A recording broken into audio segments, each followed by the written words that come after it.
Welcome to the Organic Wine Podcast. This is Adam Huss coming to you from Los Angeles, California. Thanks so much for listening. For a long time, my winery, Centralis, has been the sole sponsor for the Organic Wine Podcast. In considering sponsorship options, I've rejected the most common possibilities in order to stay true to my values and the ecological approach I try to promote with each episode. I'm pretty picky, I guess you could say. I want any sponsors that I bring on to meet the same kind of standards that I have for my guests. That is, I want them to be companies that uphold the values of this podcast and toe the line ecologically, and to attempt to make the world a better place, ideally. I finally met a couple potential sponsors that not only fit well with this podcast, but whose services I think can genuinely improve the quality of your life. First, I'm thrilled to tell you about Catavino Tours. Catavino Tours provides luxury travel, wine, and food tours in Portugal and Spain. And rather than reading a script about them, I asked the founder, Ryan Opaz, to answer a few questions for me.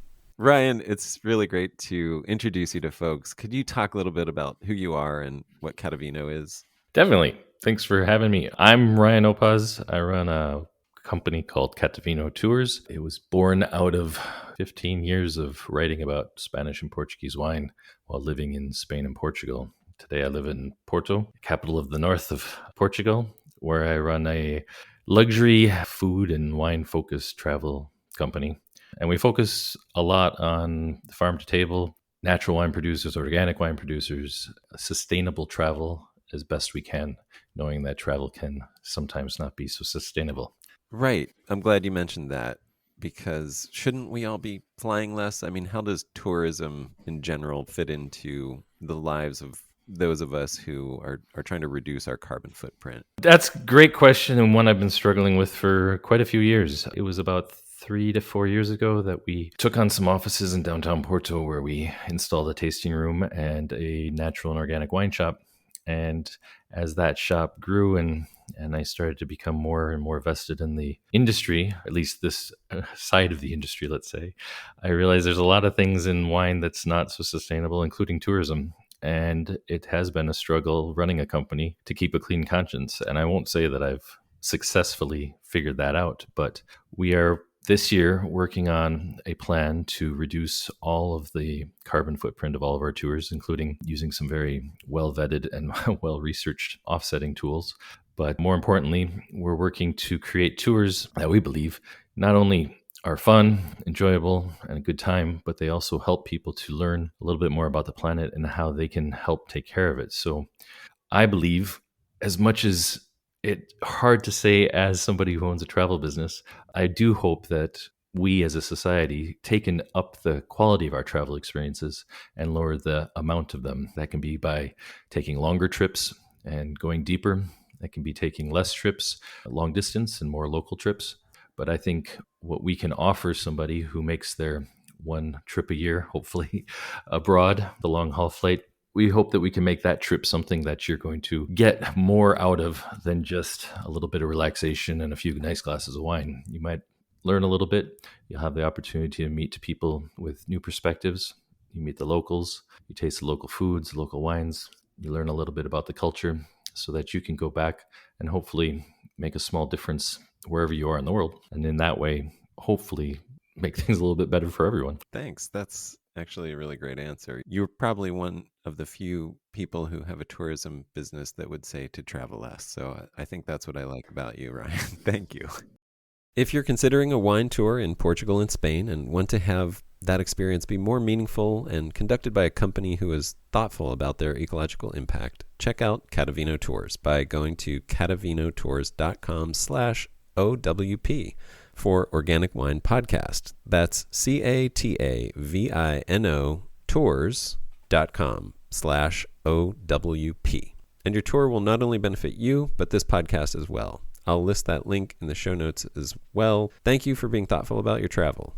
And they are currently booking for their October harvest experience with sustainable and natural wineries, so check that out. My guest for this episode is Mike Appolo, and he tells us all about how he is growing a no-spray vineyard in New Hampshire, less than an hour from Boston.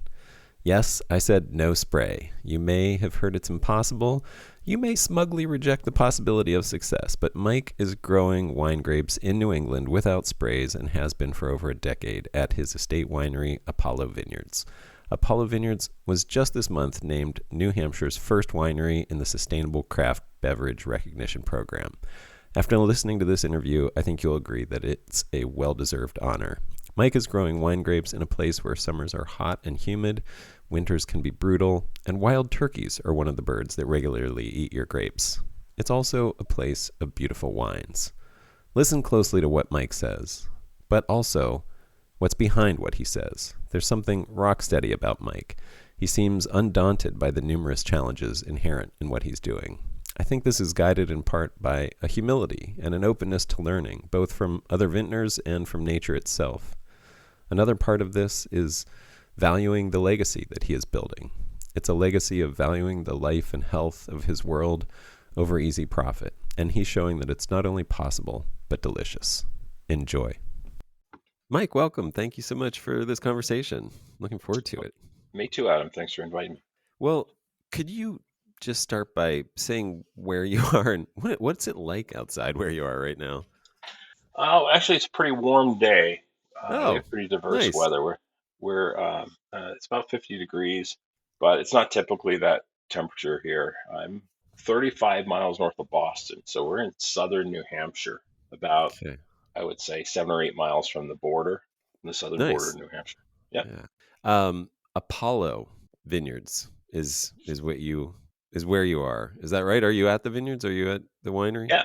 Yeah. So I Okay. live on the property. It's a 200-plus-year-old farm that I bought in 2001. And at that point, it hadn't been a farm since the 70s or so. And at that point, there were a bunch of animals and so on the farm, all kinds of plants, all kinds of things grown here. And in the interim, there just had been some horses, goats, and chickens, not much more than that. Lovely. And I'll just tease a little bit where we'll head with this conversation, but we met at Vitinord, and I think just in the course of chatting and meeting people, what I do and what my values are with this podcast and everything, sort of, I probably said something about that. I don't know if you remember better than I do, but you were immediately like, "Oh, well, I'm doing a no spray vineyard in New Hampshire," and I was immediately like, "I would love to talk more about that." Yeah, um, and it's no secret that this is the direction that I think all agriculture should head. I think it's like where agriculture always was for millennia until the modern era, until the last century, exactly. really. And we figured out how to do it for thousands and thousands of years, and suddenly now we're I don't know, I guess addicted to chemicals, but um, you are not, and I want to get into that in a little bit. But since you brought up getting this farm, I mean, what was that inspiration? Were you working in Boston and just wanted to get out, or are you from New Hampshire area? What inspired getting this farm and that move in your life? There's a bit more history to it than that. I Ah, okay. grew up in Pennsylvania, Oh, and me I too. was always growing things. I helped my grandmother in the garden, and she had nut trees and all kinds of things. She grew tomatoes and all kinds of things for the table. And uh, I grew up. It's kind of northeastern Pennsylvania near the Scranton area, and uh, from there I went off to college and got an undergraduate degree in engineering, and was commissioned a second lieutenant in the Air Force. So I started traveling at that point when I went active duty. And so in 1989, I moved to Southwest Germany and lived there until the fall of 92, where Ah, I got to know about wine.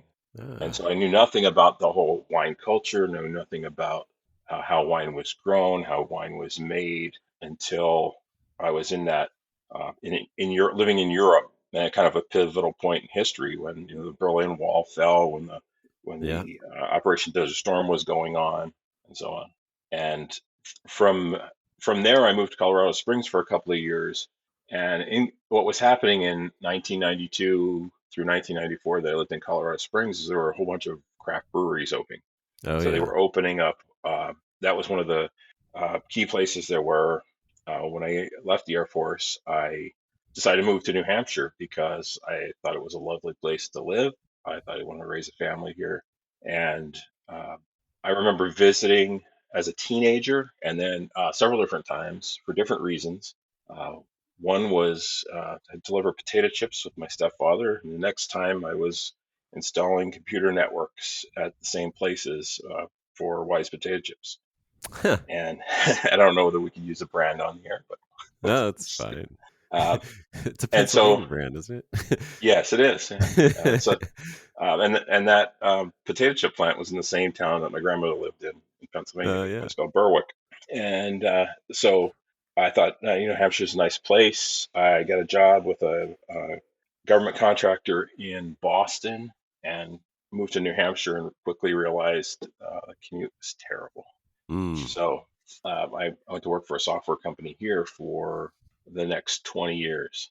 And Oh wow. towards the end of that time, I had originally planted a bunch of fruit trees on this property and then moved them around the property to make them more decorative because there are a lot of, they're not very there are very sensitive to especially mildews and Yeah. apple scab and things like that. So I moved those around, but grapes, it turned out that grapes were not as susceptible, or at least certain grapes were not as susceptible. So in 2006 or so, I started planting this vineyard, and then throughout the years, excuse me a second. Throughout the years, I um, realized that certain varieties of grapes were much more susceptible, and other ones were a lot less susceptible. So we've constantly, what we call in the military, taller tapped. The better one goes forward, and What um, what was that term? Can you repeat tall. that? When you line up in the military, we call it taller tap. The taller guys stand in the back, and the shorter guys stand in the front, so that the little guys aren't looking, in the middle of somebody's back. Right, So right, it's kind of a sorting process, and you can right. self sort yourself pretty quickly in a group like that by taller tap. But the way I kind of think about it in terms of grapevines is if there's a better one to grow there, it's going to get removed, and we'll put it something else there. Yeah. And so for this last these last few years, I've been taking out all the varieties that just really didn't do very well here. And the last one I pulled out was a grape called Niagara, Uh-huh. and replaced it with a Minnesota hybrid called Itasca, which is Oh supposedly yeah. much more resilient. Have you found that And to be true yet, or is it too early to say? way too early to say. So Okay, got uh, it. it's I have some of its family members, let's just say the Frontenac, all three Frontenacs, which grow here without spraying. And a task is supposed to be more hardy than that. So I have high hopes for these grapes. Got it. Okay. Now, so other than sort of this gradual progression, you moved there really just because you wanted to live there, and then started observing fruit trees. Were you growing things besides apple? What were you growing in terms of fruit trees? Oh yeah, so some of the plants that were here. So I had recently met some of the people that lived on this property when in the 1950s through the 1970s. So they're all my parents' age, so they're in their upper 70s and lower 80s. And some of the plants that their parents and grandparents planted on this property are still here.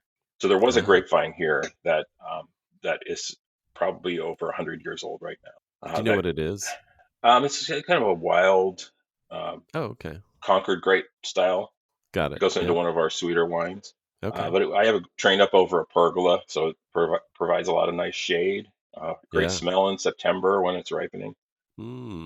Nice. But things, kind of random things. There some blueberry bushes are here. There a rhubarb patch that this woman's mother, or these people's mother, planted here, Uh-huh. are still growing here. And then a lot of flowering plants are still growing here that have been growing here. I've seen pictures that are 100 years old of this property, and the same plants are in the same place. That's amazing. Yeah. Wow. So it's So and they're nice decorative plants, so there's no reason to move them, and they don't need to be touched. right. I love that. That sounds like permaculture to me. Yeah. So you're just observing what's already there and planting some of your own fruit trees, probably for your own devices, I imagine, Yeah. and just noticing, the mildew pressures, the fungus pressures that you're getting. And I mean, did you have any training in this sense of, like permaculture training or anything like that, that would make you think along these lines of how to just build a resilient, ecosystem for your fruits? Or was that just a natural thing? I mean, I'm just curious what your values or thought process was as you started thinking about, growing vines more specifically. So I'm a voracious reader. So I read quite a variety of things, and often I'll have three or four things going in parallel. And one of the books that I read when I first started getting into this is called The Grape Grower by Lon Rumbaugh. And Okay. so he is in a different part of the world. He was in Oregon, and he bred different grapevines. He talked about characteristics and what was necessary for growing grapevines organically in Oregon, I believe is where he was from. Uh-huh. And uh, then I started kind of branching out, dealing with other people that are growing grapes and the University of New Hampshire system. And everybody told me that I was doing a fool's errand by trying to go after something organic in this very humid in the summertime. It's very humid conditions here and hot. Yeah. So Yep. I just kind of said that can't be completely true because some of the first grapevines I planted are still in the ground and have never been sprayed with anything. Right. And the only thing I ever sprayed was on the Niagara. I'd sprayed some copper to fight back the mildew, but Uh-huh. sometimes it takes black. So what we fight the most is this. It's called black rot, where the Right. fruit turns black and almost looks like it's been burned. It shrivels. It's not even raisins. It shrivels and it's hard black and Mm. just becomes a whole bunch of grapes that look like they've been burned. Wow. And fighting that back year after year is just not a fun thing to do. Yeah. No matter what you do culturally for it, it doesn't seem to make a difference in how fast. And the vine grows very fast too. So there's lots of leaves. There's lots of very big leaves shading the fruit, and it's hard to get out in the sunlight, which is one of the methods we use to get the fruit to sanitize itself. Basically, the sun Right. sanitizing the fruit. So black rot is, as I understand it, there are quite a few varieties with resistances to the downy, powdery, things like that. But black rot does seem to be the sort of Achilles heel of even some of the better cold hardy hybrid resistant varieties. But that Right. really is the only solution, is what you're saying. There isn't like any cultural practices, whether it's like hedging or leaf pulling, or I mean, sounds like sun exposure is one helpful thing, but it sounds like, if you have a week of hot, rainy weather in the summer, that's gonna it's not gonna help with the sun exposure. Yes. And so so you really do need an internal resistance from the plant itself to be able to combat it. It sounds like, is that what you're getting at? Uh, Yeah, exactly what I'm getting at. And so Yeah. a lot of these plant catalogs, nursery catalogs, Lon Rumbaugh's website had a list of, you know, what are these plants resistant to? What are these leaves resistant to? What is the fruit resistant to? And so I started doing research into, trying a bunch of different things, both from the University of Minnesota and from Cornell, about what I should try to grow here. And quickly settled on, I planted a small block. I would say it's about 200 vines, and saw what worked and what didn't, and start pulling out what didn't. Uh, Uh-huh. for instance, a grape like Traminette would just set fruit in black rot almost immediately, Uh, yep. and Brianna, I've never seen black rot on it at all. Ah, And so I've grown it since 2006. wow. In and 2021 and 2022 were about as opposite of years you could get here. Yeah. 21, we got hit by 4 hurricanes. It rained. I tell everybody it rained only twice in July, once for 14 days and once for 16 days, because it just didn't ever seem to stop. So we had already had fruit set, and then it rained, rain, rain, rain, rain. And Oh, then, yeah. towards the end of the year, we had hurricane after hurricane sweep through. It devastated places like Long Island and and it's where I source some of my grapes, and the Hudson River Valley in New York, where I source some of my grapes. It devastated some of them because they got so much rain at a time where Yeah. we're trying to ripen the fruit. Right. But I was pretty well off here, and I thought that's pretty cool that now that the vines are up to, a lot of them are over 10 years old now. They're uh, they're pretty resilient in what they do. Wow.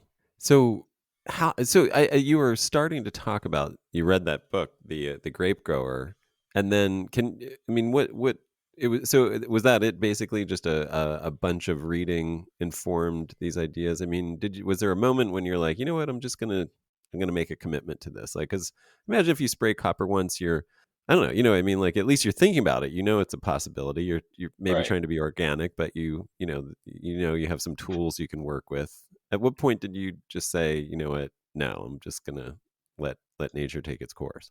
Well, it kind of got there on a variety of different levels. There are, I just think generally we try to use uh, and to use the human algorithm or the human analog. If you use antibiotics for everything that ails you, you will be resistant to nothing. Right. So I kind of feel the same way about plants. If you don't let them try to tackle the challenges that they face, you're just going to make the plant weaker and weaker. Right. And so, the second part of that is I like to be mindful about what I put in my body and how I eat and how my children eat and the land my children walk on and my grandchildren walk on, and the dogs for that matter. The dog, you don't want to exclude them from chasing turkeys out of the vineyard, which Right. is Right. a real thing. Yeah.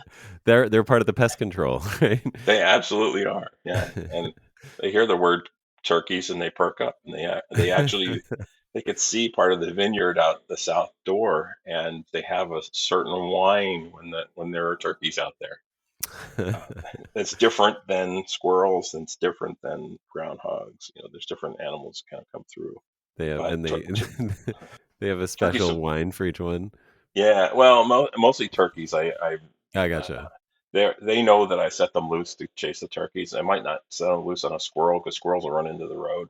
Turkeys will Oh fly yeah. up into the trees and up on the Right. up on the buildings, and so they're a little safer. They're not, and they go up and out, and the dogs don't run across the road to get them. Hopefully. Got it. Got it. Got it. Oh, I see what you're saying. Like the dogs would follow the squirrels into the road, which would not Oh be yeah, good. yeah. Do you have raccoons or deer as an issue as well? We do. The deer seem to be more of a problem at both ends of the growing year.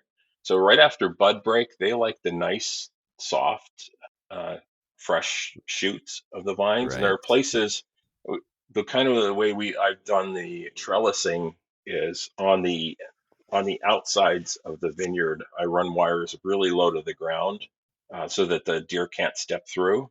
So Oh, they okay. are a bit of a problem, but they're also a problem kind of at the very end of the season with the ripe fruit.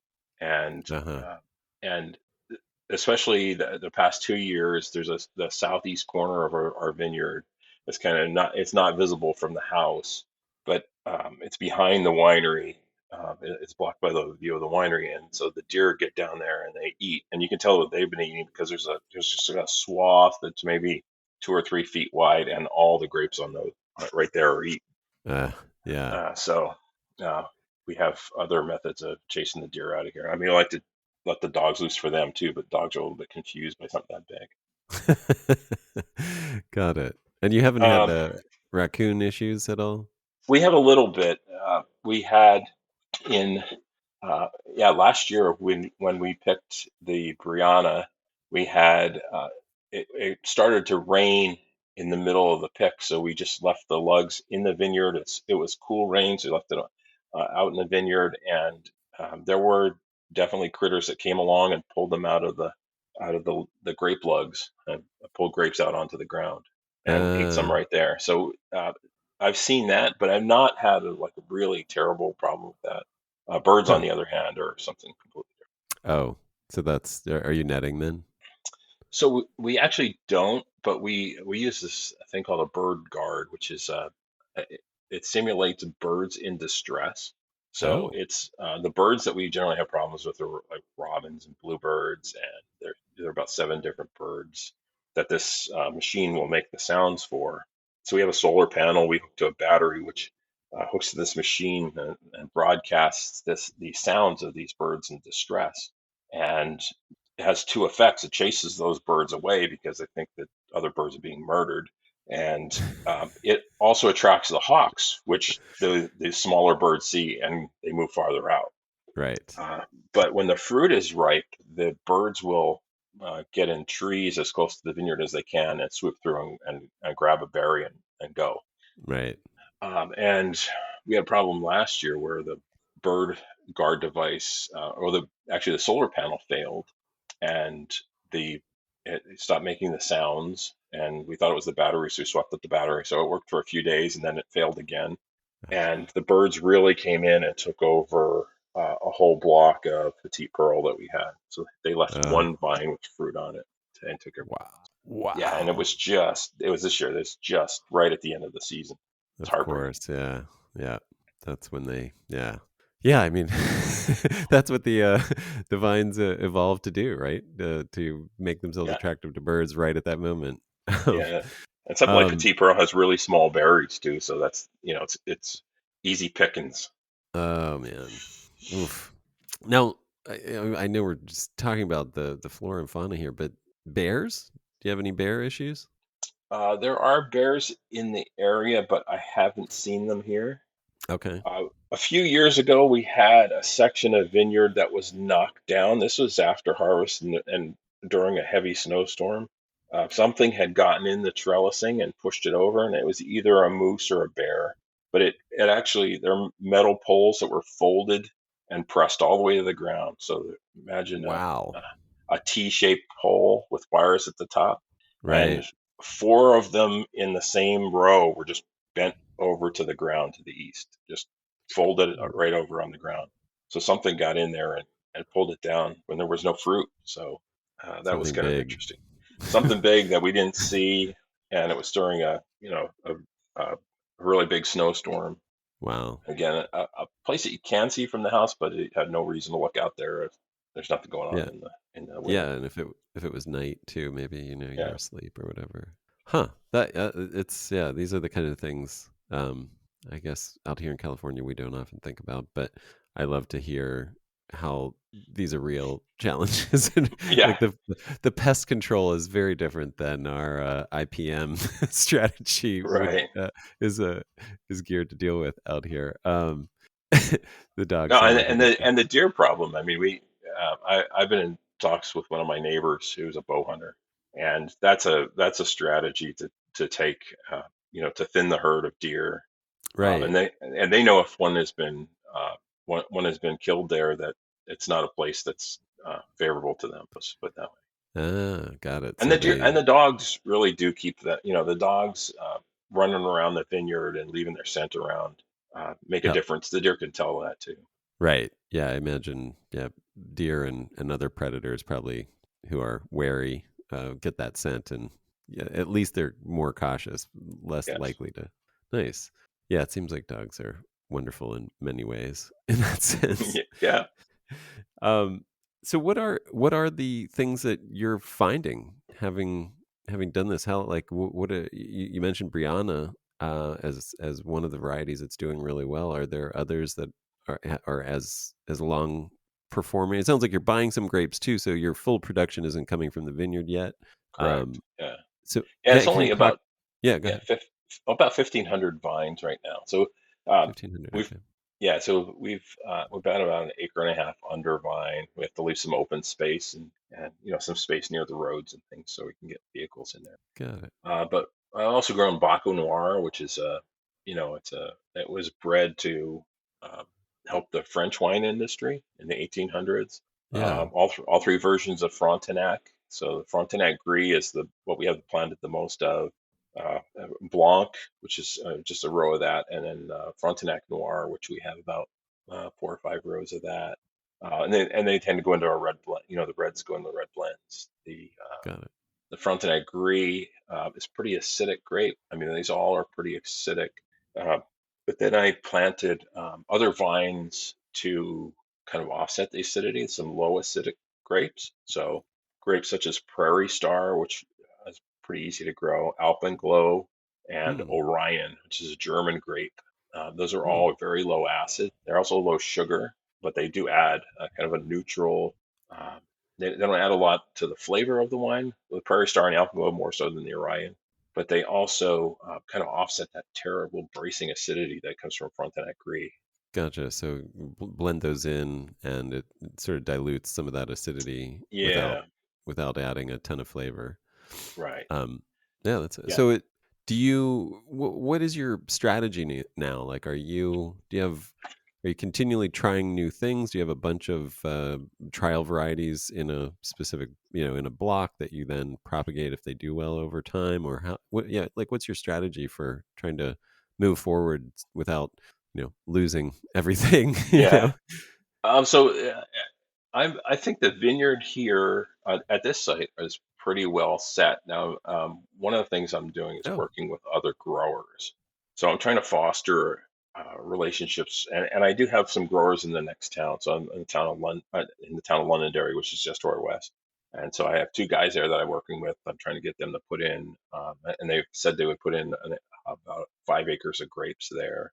I'm working with another set of people over on the seacoast to plant some other grapes there.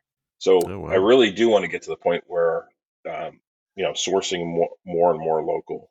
And I do have some local sources, some which come and go, some which have gone. There's people up in Maine who've kind of come in and uh, taken at least one of my sources of grapes because they're willing to pick the grapes, and I'm not. Just at harvest time, I can't go pick everybody's grapes and bring them back here. Right. Um, but yeah, that's my strategy is specifying what grapes I will buy and what ones I think will do well on the given sites that these people are planting vineyards, and then working with them to make them successful because they're going to make me successful. Nice.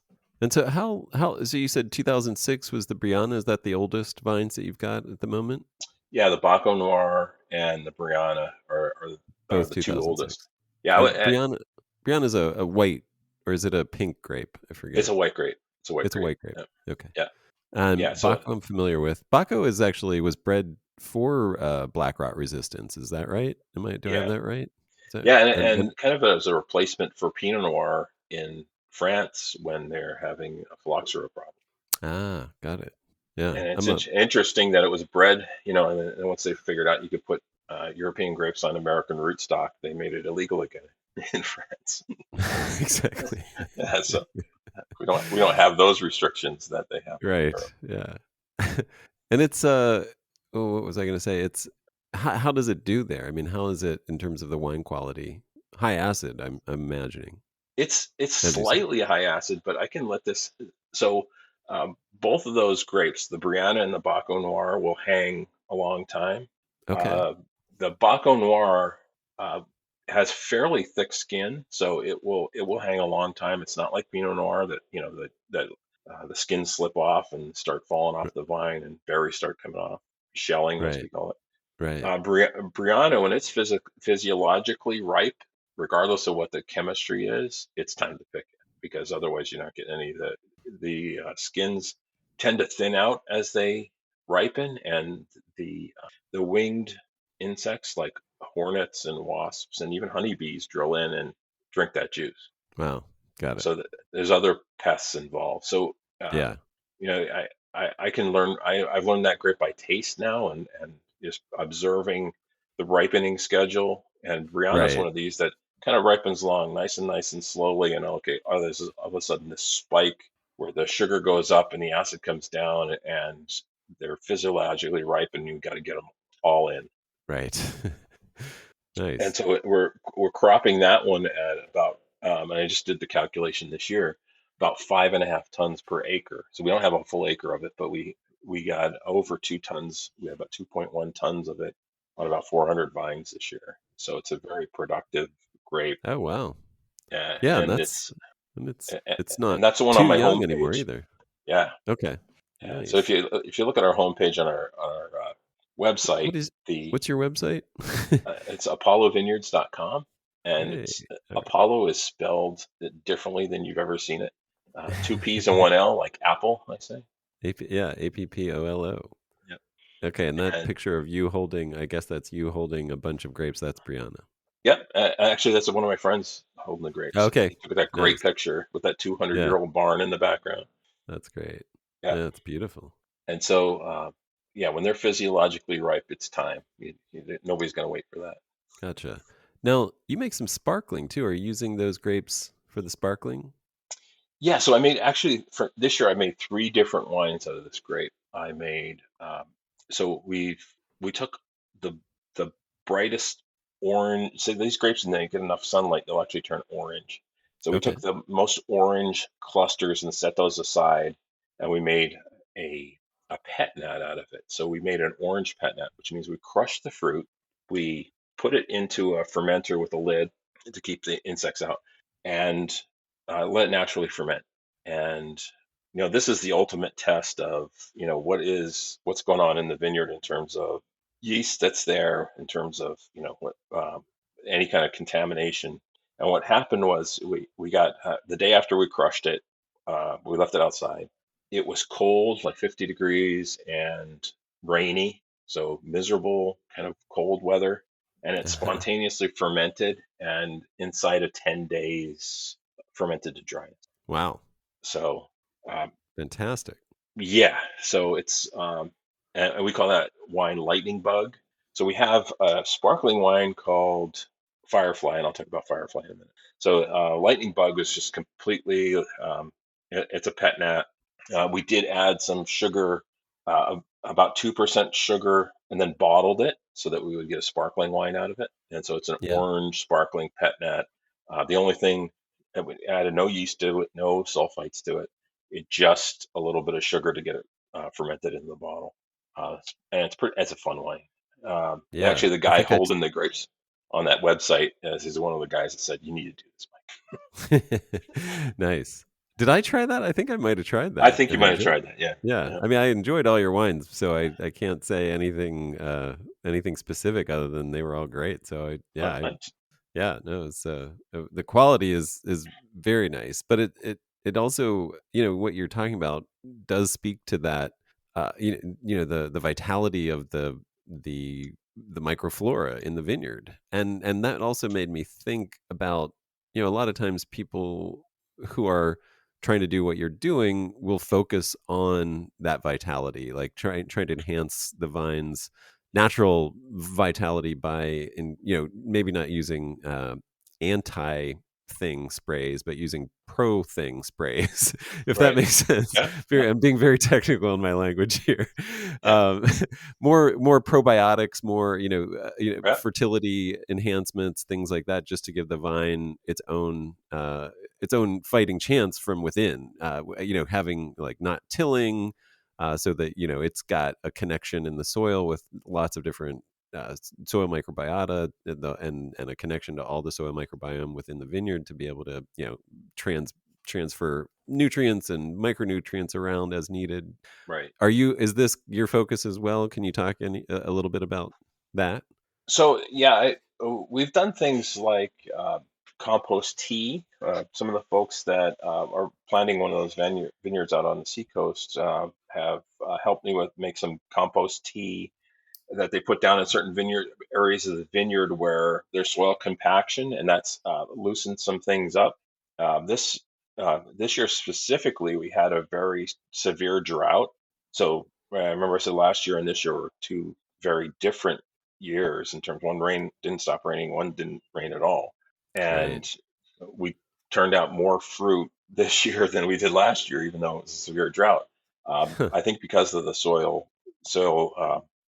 biology, that what we're finding out, and what these folks are much more into farming and into the soil chemistry than I am, is that the fungus that's under the ground actually helps that the plants transfer all that stuff.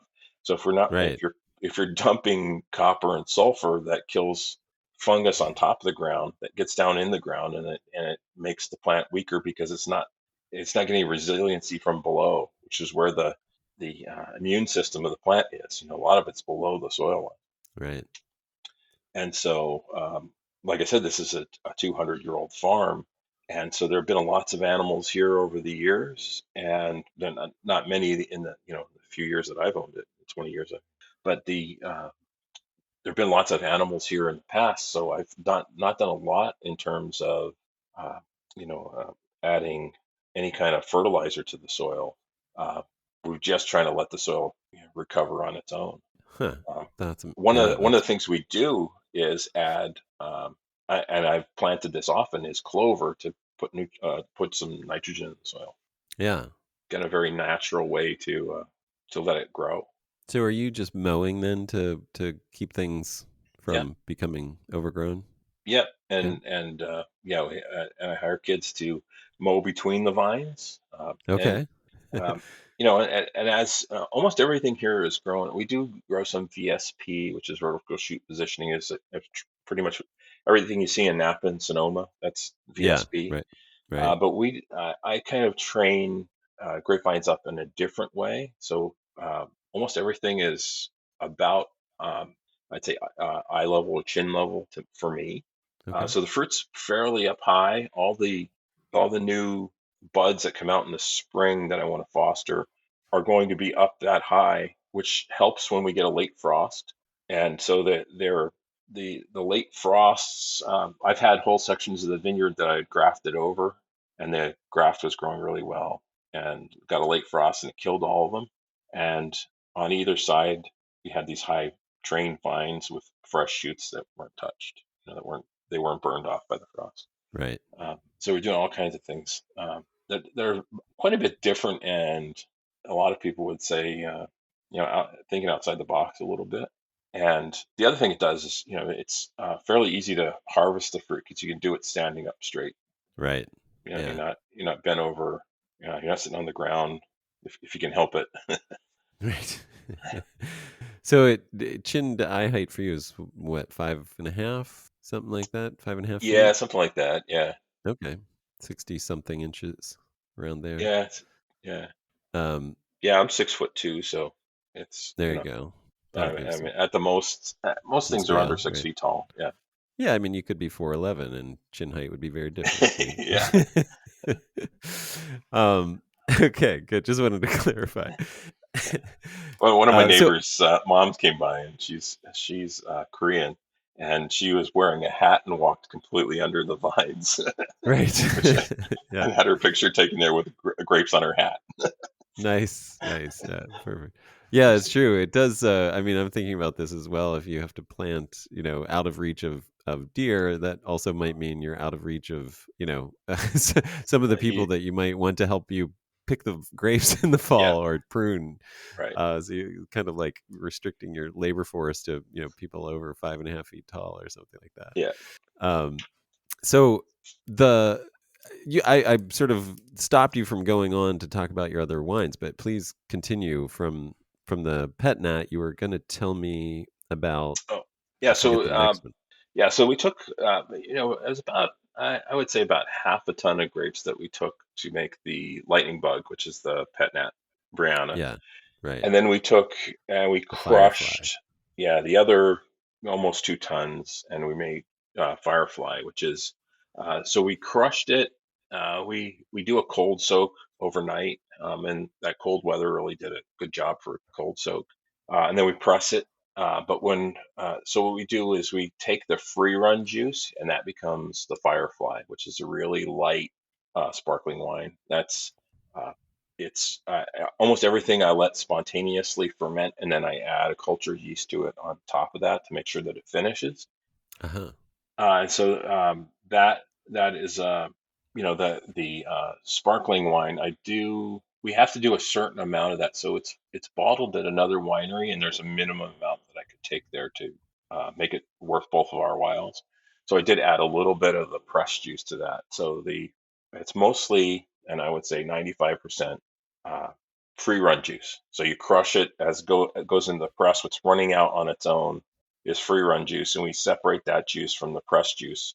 And the pressed juice went and became the still wine Brianna. Okay. Uh, we also did a couple of other things. We took the skins that were pressed and we gave them to a local brewery, and they made a goza out of them at Rockingham Oh, Brewery. nice. Yeah, and then Nice. a brewery over in Nashua took a little bit of the juice and some of the skins, and they put it into another. I'm sorry, both those are beers. Both those beers, or maybe two, but it's a brewery called Tailspinner in Nashua, and they haven't yet released that. They're going to release that for their anniversary in February. So, Good. doing a lot of collaborations with my favorite uh, wonderful tasting grape. And the goes is, I beg people for years to do a goes with me, and I just love that style beer. Nice. Yeah, that sounds lovely. I'm looking also on your website since I was here looking at the Brianna grapes, and there's this one photo that I think really conveys, I think, what looks like an amazing tasting experience potential, where I think I see the old, Concord wild vine trained over the pergola at one end, and then sort Yeah, of umbrellas, an outdoor tasting area right in the middle of the vines next to the old barn. That's lovely looking. How yeah. do So they how used, yeah. thank you. Yeah. So Good. there used to be a building there that it was a Oh, they called that's the like an old foundation kind of thing? it was at one time, but in order to make the patio work, we had to tear it up. So in Oh, 2016, okay. I left left the software company that I worked for and decided to do this full time. And so it was already there. I'd already had offset from that. And so we tore up that old foundation and turned it into a patio, which I call the crush pad. So I can't believe nobody has made a tasting room called the crush pad before. So this is the crush pad, and we serve wine outside in the Uh-huh. middle of the vineyard. And because it's no spray vineyard, you can walk into the vineyard and pull the grapes, and and see what's going on there. And we do tours into the Nice. grapes, and specific tours where we pour the wines in the vineyard that is growing right next to where I'm pouring. Um, and so within that we do have some grassy area. We put up a tent this year to keep the rainy days less. And even though I said it did rain sometimes in Right, September. right. Yeah, Uh, when you people back east say it doesn't rain, it's very different from when we say oh it doesn't yeah, rain out yeah, here.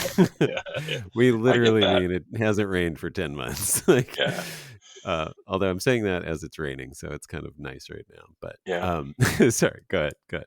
And so in that same photo, you can see the grapevines off pretty much both sides of the patio is Brianna, and so as you're looking at the photo, on the left is the south, on the right is the north. To the east, which is would be behind the photographer, and this is taken by a drone, but there's more Brianna there, Okay. and then Okay. and that 200-year-old barn is the centerpiece that I rehabilitated since I've been here. Uh, Nice. yeah, Yeah, tore the that's roof off and put modern trusses in it. So oh, got it. Yeah, it looks lovely. Yeah, really beautiful thing. Have you considered getting certified? Did you ever look into that in any form of certification, whether organic or beyond or whatever? Is that? I mean, I don't. I'm just curious. There's no real. I'm not saying you should at all, but I'm just curious if you looked into it and what. I mean, it seems like I don't know. yeah, Yeah, I'm just it's curious. yeah, and I have, and I have of two minds of it. Right, I I like the idea of being certified organic. There's a lot of paperwork and a lot of proof that you're doing the right thing, but which is fairly easy to do. When you're doing Yeah. nothing, it's pretty easy to say I'm doing the right Right. thing. uh, I had a Right. pesticide license for a while, and they kept showing up randomly saying, "Show us your records." I was like, "What record? Your Right. spray records." I don't have any. Well, you must have some. You have a license. No, I don't. So anyway, there's that whole thing, and then, but the second mind is that um, I've had, and I don't know if you have the same experience, but I've had um, organic wines that are just absolutely terrible. That Mm. they probably shouldn't be shipped. They shouldn't be sitting on store shelves. They're not being handled properly, and so the organic. I don't know if you had the same thing or not, Adam, but some of the organic wines are just absolutely insipid and Oh yeah. spoiled, yeah, and Yeah. oxidized, and there's all kinds. There's hundreds of flaws, right? You know, have That's affect right. these wines, and Well, so I think it's kind of yeah, gotten a bad rap, yeah, I honestly. think you're right. I mean, and you bring up a really good point because I've found that quite a bit as well. Absolutely because of the labeling law. So and this is the thing. I keep forgetting that I should sort of clarify this when I ask this question, but I care so little about wineries being certified organic or whatever because that's actually one of the requirements to be able to make an organic wine that says organic wine on the label or made with organic Right. grapes. You have to certify the winery, which I don't care about. It's like that is where I've heard, I haven't been through the process myself, but I've heard it's just onerous. Yeah, like I guess when I ask, I'm always thinking vineyards, which is a separate certification, and that way you can't really say anything on the bottle unless you. What I've found is unless you list ingredients, and then you can say one of the ingredients is organic grapes. But Yeah. other than that, you can't say organic, on the label. So it doesn't help you, if you're just trying to sell a bottle that way. So it kind of only helps with your marketing because you can say certified organic vineyards, you can put that all over your website and marketing materials. You just can't put it on your labels unless you also certify the winery, which I think is kind of, I don't know. But if Yeah. you do go that route and you want to put organic wine on your label, the only way to do that is to not add sulfites. And I think that's Right. given the whole organic brand in terms of wine a bad rap because you have all this zero sulfite wine that actually maybe wasn't made. It was maybe made more conventionally, but then they just didn't add sulfites, and Right. so it's you don't have the benefit of sort of like the protections that natural wines, I think, that the best made natural wines sort of go through to still retain their beauty in bottle despite not using sulfates. Correct. Um, but even those, I mean, there's still an argument to be made that it's still very challenging and risky to not use sulfates, regardless of what precautions you take. I think, Right. though, but yeah, that is a really good point. There's a You're not the first person that I've heard that from, and it does seem to be, especially outside, the wine circles where we're most informed about why these things happen. Like just to the lay public, it's yeah, that's been my experience as well. Like that a lot of people feel if it says organic on it, it's probably bad in terms of Yeah. wine. Yeah. Bad. You know, Well, I thought it would be interesting to just grab a couple of wines off the store shelf and test their SO2 to see, see what oh what's yeah. still in the bottle, Yeah. on the grocery store shelves. So you did Because this. no, I Or you, will, but oh, okay. I plan to do it. I'm doing a set of tests this week, so I thought, no, I'm just going to I'm grab a very couple of curious. bottles of wine and open them and take a Oh, I'd love sample to and see know. see what they are, because I think my a New Zealand wine. I'm curious if it's. And I know they have different limits than we do here in the U.S., but that wine Interesting. traveled a Yeah. long way to get here. Right. Right. And yeah. Yep. That's a really good point. Oh, I'd be really curious. Let me know what you find out. I'd be Yeah, very especially curious. so the sweeter wines, the sweet, Oh man. $9 store shelf wines that everybody, that people say is great. They're a little bit sweet, they're Yes. a little Oh bit yeah. the cab that's a little bit sweet. I'm just really Oh yeah. curious how much sulfite is in it. Yep. Me Not too. that I want to drink the wine, but Right. I want to know. But I want to test it. Yeah. Well, this is great. Can you tell? I mean, can you tell at this point? I mean, what are the plans for what you're doing? Are there viticultural practices that you have found make this more possible? Like you said, sort of those management and whatever it is, like the cultivation tactics that you're using. Not cultivation Yeah, as in so cloud, but it's kind of interesting the way I learn something every time I go to a winery or a vineyard and get a tour, because people are doing all kinds of things that nobody writes about, nobody listens to, yeah, nobody knows that they're doing. And one of the interesting ones that I could flash back on is, I don't know if you ever saw the movie Blood into Wine, I but think I have. Yeah. yeah, it's about Arizona wine, and Oh yeah, yeah, yeah. yeah, Maynard James Keenan is growing wine and making wine, and he's a rock star and all this other stuff. But he Right. says at some point, he says, we haven't gotten to the point in the vineyard where we don't have cluster touching a cluster and leaves touching clusters. And I thought, wow, I wonder why he said that. And then, kind of observationally myself, and this is that movie's 14 years ago or maybe longer than Yeah. that. Uh, Observationally, the ones that are in the sunlight do much better, and they taste better, and they have no rot and so on. So one of the things I spent a lot of money in the vineyard this year, having leaves pulled around all the clusters and getting everything out at least part of the day in the sunlight. So Right. peeling back the leaves from the leaf above the clusters all the way down to where the shoot came out of the base of the Yeah. vine or out of the last year's shoot, and showed these guys when we were picking the fruit. These are the ones you guys got to. These are the ones that we couldn't get to. Look at the difference in how hard it is to pick this fruit. It's what we do is we'll pull off bad berries when we're harvesting, and the ones that have Mm. had leaves touching them are terrible in terms of soft berries and things that are spoiled.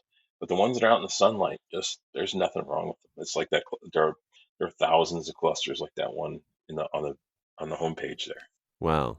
I So love that. so that's a Okay. that's a big deal. The Yeah. leaves, getting the leaves off the fruit is a big deal when you're not spraying anything in the vineyard and What is the getting it. timing? Sorry, go ahead. So I'll talk about timing too, but that's a big part of it. Getting the suckers, so the shoots that come from the base of the vine are down low on the vine where you don't want them. Getting rid of Right. those early in the year. I had a vineyard manager work here a few years ago, and he spent he had two workers working with him, and they spent the month of July cutting shoots that were the size of my little finger, in diameter and Oh, 4 feet long from these vines. Whereas if they'd have done it a month earlier, they just you can rub them off with your finger or a pair of clippers. You just snip them off and let them lay. yeah. But they hauled lots and lots of greenery out of the vineyard that year from down low on the vine where it should never have been allowed to grow.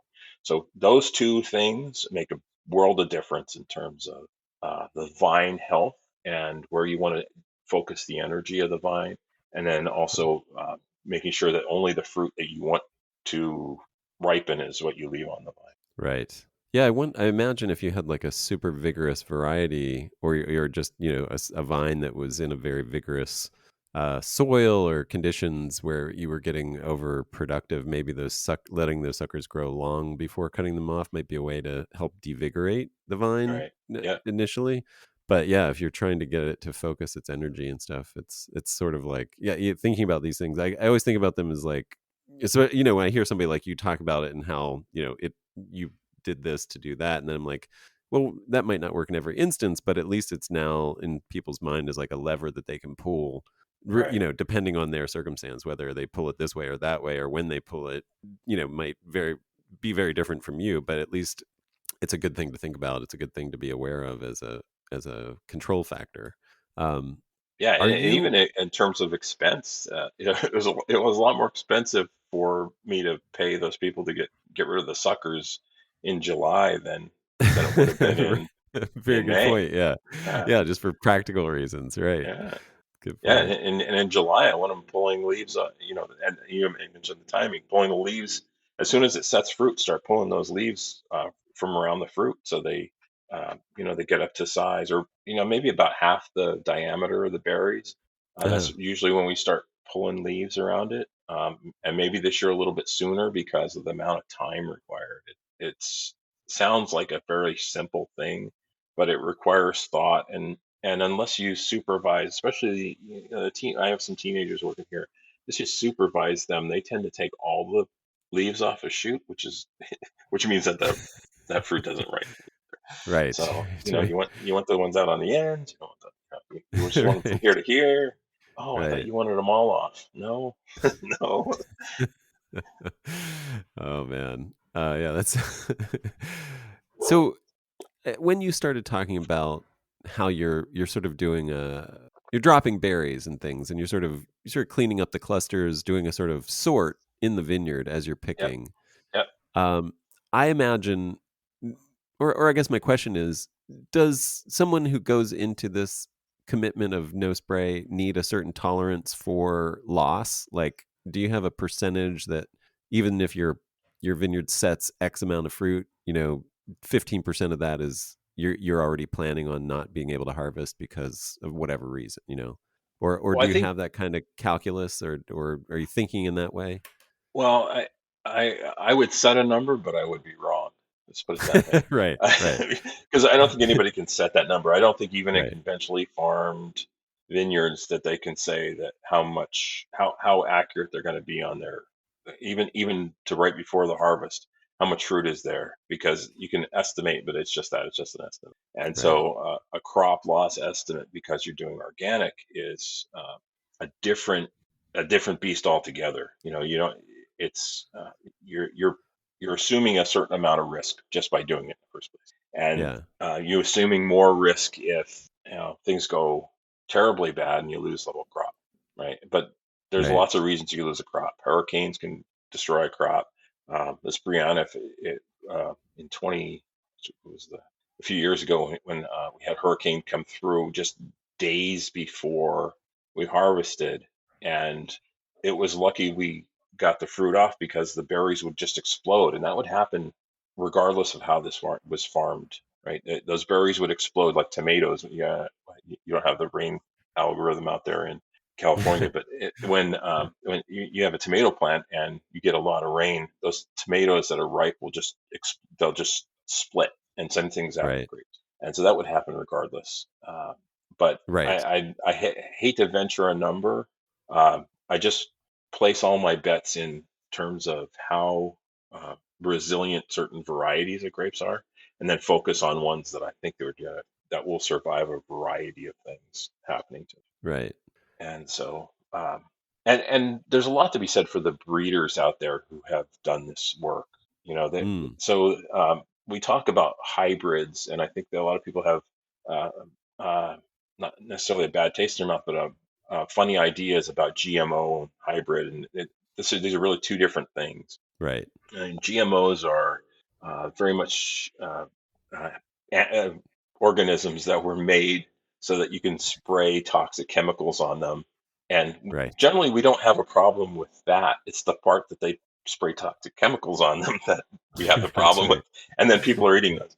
Right, Hybrids are, they were bred. They wanted this parent and this parent to come up with a new right, variety, and then they planted 100 of those, and out of those, these five were the ones that showed promise.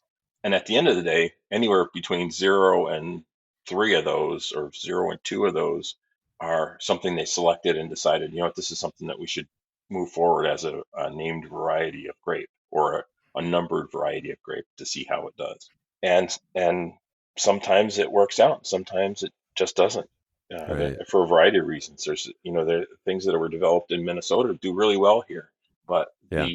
the offside is that some of them tend to break dormancy earlier on the East Coast than they do out in Minnesota, and so Ah, which means it's not good for everywhere if that's the case. right, right. And so um, uh, learned a lot about dormancy and what sets it on up if it ignored.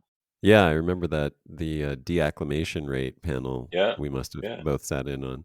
That was yeah, really fascinating. Just cool to think about when you're, especially as we're dealing with, a world in which we're probably going to see more and more extremes, both of warm and cold. So, and at yeah, weird times, at unpredictable, not normal times, not consistent times. So we'll have warm in February when it should be cold, and then cold in April when it should be warm. right. And if you have that on a vine and the warm in February causes it to start pushing, and then in April you're going to lose everything that pushed if you have a big heavy freeze. So it's finding these, yeah, that panel was really fascinating, just in finding these varieties and breeding with this deacclimation rate in mind, a slower deacclimation rate. So the vines that naturally come out of dormancy much slower. So a warming trend in the middle of the winter isn't going to trick them into coming out of dormancy. Yeah, That they'll maintain a slower rate so that if it gets cold again, they're fine, they're protected. I thought that was just fascinating. Something that, again, like you said, there's just so many things you learn and can, and the breeding. I love that you're giving credit to the grapers. I'm now just fascinated with grape breeding and talking to a lot of them. We're gonna have a few on future podcast episodes Oh, of cool. this. Yeah, just to talk about what people are doing in different areas. Tom Plocker, I interviewed actually, and he's the reason I ended up at Vineyard. And Oh, cool. yeah, so that was kind of fun just to meet him, and then to taste so many of different wines from all over the country that are growing his grapes, that he Yeah, bred yeah. in Minnesota, Yeah, I'm one of a Tom's couple fans. decades ago. I'm really one of Tom's fans because Yeah, what he's doing is he's not just thinking, oh, this is going to be a resilient vine. This it has to be commercially viable grape that you can make into a wine that people will buy. Otherwise, it yeah, doesn't matter. You can make yeah. grape juice out of it, but Welch's has that market pretty well cornered in this country. Right. Right. Yeah, definitely. And you're growing that, right? You're growing a Petite Pearl. Yep. Anything else of his? I don't believe so. And it's I don't. doing well for you? Yes, yeah. Other than the bird problem, but that's not his problem. And Right, right. That might it hangs well, and it produces a really great wine. I mean, I have enough that we have a little bit in barrel right now, nice. but Yeah, I I mean bought some from Rhode Island. the bird problem could be indicative of really tasty grapes actually. Yeah, Might yeah, be might be a good sign actually. yeah. Great aromatics, so they could smell it in the wind. So there's something going on. Uh And nice. yeah, I bought some of that grape from a grower in Rhode Island a few years ago and just made a straight varietal Petite Pearl wine out of it. And it was one of the fastest growing wines I've ever made. I mean, fastest selling Wow. wines I've ever made. It just, people were coming in and buying a whole case of it at a time. I mean, they did it with Yeah. other, like, they did it with cabs and things I grow from California fruit, but and different wines, but this is like the people are still asking about when you gonna have a Petite Pearl wine again. So Nice. I'm Yeah. I'm keen on both these growers I mentioned growing that grape because I have no doubt that I could make a good wine from it and sell it. Well, maybe as a closing question for you, I mean, as you said, when you told people what you're doing, you got a lot of, well, you can't do that. Yeah. Or just like, yeah, you're crazy. Good luck, kind of thing.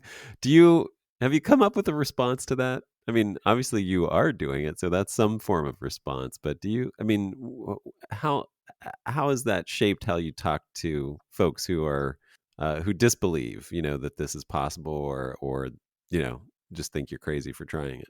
Well, there's a couple different things going on. The some of the folks said, this is going to be very difficult to do. They're not saying it's impossible. They're saying it's difficult to do. Right. And then they've tried the wines and they went, wow, there's something going on here. And then they've actually and not many people are going Brianna. So I'm one of the first in New England to grow Brianna. As a matter of fact, at one of the nurseries that was at Vineyard, he got his cuttings from me years ago, like Oh in I wow. don't know, maybe 2009, so maybe that winter, or maybe earlier than that. Uh, and uh, but I've grown that grape. They know I grow it without sprays. They love the way the wine tastes. That you can make a dry wine from it, and um, that there's really a uniqueness to it that's grown here, and it tastes different than it is other places. But the fact that you can do that was kind of surprising to everybody. But then there's the younger folks that are coming along who have said, one of the guys that was at Vineyard, he's got his own winery now, his own label, and said that the reason he moved back to New Hampshire is because he tasted my Brianna wines and realized, okay, it is possible there. And so he's planting vineyards here in the state and making his own wines and charting his own course as a much younger man than me. And so influencing that next generation of growers and winemakers who want to make this a wine destination, want to make this a place that people understand wine comes from and is unique to this place is pretty cool to me. So you got kind of both ends of that spectrum. That's Um, great. in the early days, though, I'm not saying that they were anywhere near abusive or anything like that, but often you feel like the village idiot. You're doing something that everybody says, no, you're not. That's just a dumb thing to do. Yeah. And you Yeah. kind of see people kind of look at each other and look at you, and you go, No, I is mean, this really something worth doing? I just want to interject. Like, I want you to finish that thought, but I want to interject when I've talked to people about this, when I've talked to people about people like you who are doing this, like the reaction that I get from, people with entire careers in wine academics and in all, it's like a smug, well, yeah, no. I Yeah, mean, it's really yeah, like there's a total confidence that you will be proven wrong. You know what I mean? oh That yeah, you will, yeah, that it will ultimately end in utter failure, and I'm just like, I mean, I laugh to myself when I encounter that, because I'm just like, well, yeah, because it's so short-sighted to me. It's like, right. I mean, like, clearly it's possible. I mean, yeah, anyway, so Yeah, but it and not, is not only like, possible but successful. It's one thing to make right, that something that's just, oh, it's mediocre. Yeah, that's great. But it's quite another thing to have people go, wow, you got something completely unique here, and yeah. it's it's surprisingly good. Like they're surprised that it's good, but I don't know why they're so surprised. It's almost an insult. Yeah, Wow, this is actually good. yeah. Well, and Backhanded the compliment. yeah, and then oh, this isn't bad. That's my favorite one. No, this isn't bad. Does that mean it's good? uh, but the other, the other thing that excites me is this younger generation coming up, and they're. Um, I offered up my peaches, I have a few peach trees here in the vineyard. I offer up to one of the guys that's starting to make fruit wines and such, and he brought along somebody that works with them, and I heard him say, "This is the example of where we're trying to go in terms of doing it the right way," and this is because we know it can be done. This is where we're going, and I think that's fantastic. Yeah, that's great. Well, how would people come and try this wonderful wine that you're making? Is it reservation only? Do you have tasting room hours? Yeah, so Where is there what's the town that you're in? we're in Derry, New Hampshire. So Derry. it's Like, yeah. So if you come up I-93 from Boston or down I-93 from the mountains, we're between exits 3 and 4. okay. And yeah, well, people often ask what exit, but we're 35 miles north of Boston, so inside of an hour you can get from Boston to here unless it's rush hour. Nice. And yeah, you can go on our website and make a reservation, and or you can just you can go there and buy wines and have them shipped to you. There, we ship to about 40 states. Um, Fantastic. we're going to shut down a little bit for the winter, so it's going to be a little bit different this year. I'm going to shut down for a bit and take some mental health time and do some snowboarding and spend some time with my kids and grandchildren and my wife. Take a little bit of time off. This has Nice. been a very very busy year, and Mm, uh, yeah, and so those are the two ways they can get involved. In the summer, or in the spring, we'll open back up. We'll have tasting room hours. Things are fairly slow until May, and then yeah. once it starts in May, we really do suggest a reservation anytime you want to come here, because people all tend to want to be here at 2 o'clock on a Saturday, and it's just not possible. It's you Right. know people show up and And we're they have to wait. yeah, and they're not happy about that. But Yeah. and sometimes people, I won't say they overstay their welcomes, but people will hang out for 3 or 4 hours. Right. Um, Right. Yeah. yeah, and we're in the process. So I'm working with I have worked with the legislature in the past to change some of the laws. We're trying to change the law to allow selling a bottle of wine so people can share a bottle of wine while we're and so Oh, on. yeah. Yeah, I didn't which realize is that. What? Yeah. yeah, every state's different. In Massachusetts, you can do that. In New Hampshire, you can't. There's lots of very different rules here in New Hampshire. New Hampshire is we call a prohibition state. If it wasn't made legal after prohibition, it is not. Right. Right. So there's a lot of that going on. Gotcha. Well, thank you so much for this. And that's Appolo Vineyards, Appolo Vineyards with an S.com for more info. Any other ways that you want people to get in touch or anything like that, or is that the best way? That's the best way. I mean, you can always Google us, see what's going on, watch us on Facebook or Instagram, and Awesome. see what we're up to. We'll do, that part of the. I'm saying when I'm taking time off. We're taking time off out of the tasting room, but we'll still be bottling wines through the winter. And Right. Yeah. a lot of people ask about specifically certain wines. We have fortified wine that's made with Shiraz that people are asking a lot about. We're doing lots of I do lots of red wines in barrel.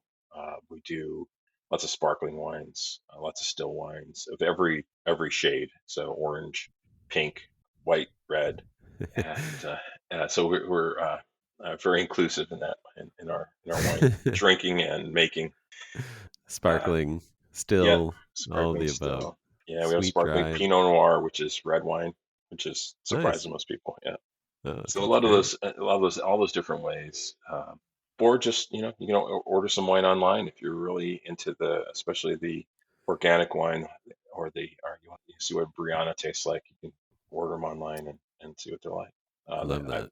yeah, I mean a lot of we've seen, especially the Fireflies won silver medal 2 years in a row.